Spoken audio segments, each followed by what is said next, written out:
दोस्तों, अगर आप भी श्रेयस अय्यर को एक शानदार खिलाड़ी मानते हो तो हमारी इस वीडियो को लाइक जरूर कीजिएगा। दोस्तों, आज एक बार फिर से दुनिया ने जॉश बटलर का विस्फोटक रूप देखा। जी हां, उन्होंने आतंक बचाते हुए कोलकाता नाइट राइडर्स के गेंदबाजों में दहशत पैदा कर दिया और जिस तरीके से बटलर और देवदत्त पडिक्कल ने राजस्थान को एक घातक शुरुआत दिलाई है, उसे जानने के लिए आप हमारी इस वीडियो को एंड तक जरूर देखिएगा और हम आपको इस वीडियो में मुकाबले की हाइलाइट्स के बारे में बताएंगे। लेकिन उससे पहले आप सभी को क्या लगता है कि संजू सैमसन और श्रेयस अय्यर में कौन है बेहतरीन कप्तान? इस बात का जवाब हमें नीचे कमेंट बॉक्स में जरूर दीजिएगा। दोस्तों, जैसा कि साल 2022 के टाटा आईपीएल में सभी कप्तान करते आ रहे हैं कि एक बेहद ही हाई वोल्टेज मुकाबले में नाइट राइडर्स के कप्तान श्रेयस अय्यर ने भी वही किया। यहाँ टॉस जीतकर अय्यर ने संजू सैमसन की टीम को पहले बल्लेबाजी करने के लिए कहा और राजस्थान की टीम को यही उम्मीद थी कि एक बार फिर से कोलकाता के खिलाफ भी बटलर का विस्फोटक अंदाज आएगा और शुरुआत में इस विस्फोट का नजारा कोलकाता ने देखा।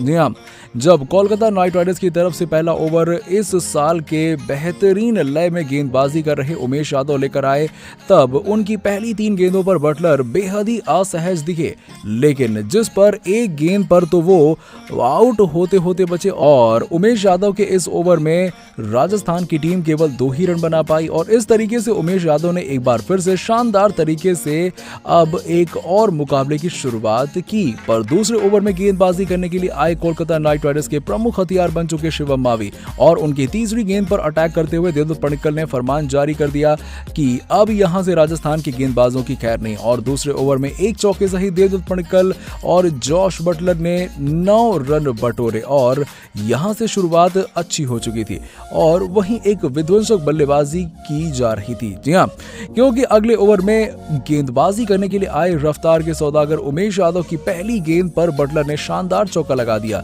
और उसके बाद अभी यादव वापसी कर ही पाते कि 100 मीटर का लंबा छक्का लगाते हुए बटलर ने कत्ले आम बल्लेबाजी का प्रदर्शन कर दिया।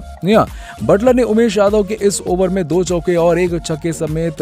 कुल 16 रन बटोरे और 3 ओवर की समाप्ति के बाद राजस्थान का स्कोर 25 रनों के पार पहुंच गया और अब बटलर को खतरनाक अंदाज में देख श्रेयस अय्यर ने एक नई चाल चली। गेंद थमाई मिस्ट्री स्पिनर वरुण चक्रवर्ती को, पर मिस्ट्री स्पिनर हो या फिर कोई और गेंदबाज, जॉश बटलर किसी को कहां छोड़ने वाले थे। चक्रवर्ती की दूसरी गेंद पर एक शानदार छक्का लगाते हुए बटलर बेहद ही खतरनाक अंदाज में बल्लेबाजी कर रहे थे और इसके बाद इसी ओवर में एक और चौका लगाकर जॉश द बॉस वाली इन्हीं की बल्लेबाजी कर रहे थे और आपको बता दें कि वरुण चक्रवर्ती के इस ओवर में भी बटलर ने 15 रन बटोरे और 4 ओवर में राजस्थान का स्कोर 40 रनों के पार पहुंचा दिया और यहां तक कि रॉयल्स की टीम एक भी विकेट नहीं खो रही थी और एक तरफ जहां बटलर विध्वंसक बल्लेबाजी कर रहे थे तो वहीं दूसरी तरफ देवदत्त पडिक्कल एक रन लेकर उनका बखूबी साथ दे रहे थे। जब श्रेयस अय्यर को यह लगा कि अब बटलर रुकने वाले नहीं हैं, तब उन्होंने याद किया ऑस्ट्रेलिया के खतरनाक तेज गेंदबाज पैट कमिंस को और उनकी तीसरी गेंद पर चौका लगाते हुए बटलर ने यह बता दिया कि वो किसी गेंदबाज के हाथ नहीं आने वाले हैं और 5 ओवरों की समाप्ति के बाद खतरनाक बल्लेबाजी की बदौलत ही राजस्थान ने बिना किसी नुकसान के 49 रन बना लिए थे, जिसमें बटलर ने 23 गेंदों पर 36 रन बनाए और देवदत्त पडिक्कल केवल 8 रन बनाकर खतरनाक बटलर का साथ निभा रहे थे। दोस्तों, आपको बता दें कि 5वें ओवर के बाद तो बटलर का बल्ला जैसे रुकने का नाम नहीं ले रहा था, क्योंकि पावर प्ले का आखिरी ओवर डालने आए शिवम मावी के इस ओवर में एक चौका और एक छक्का लगाते हुए बटलर ने 11 रन कूद डाले और एक तरफ बटलर तूफानी बल्लेबाजी किए जा रहे थे तो वहीं दूसरी तरफ देवदत्त पडिक्कल कहीं नजर नहीं आ रहे थे। लेकिन अब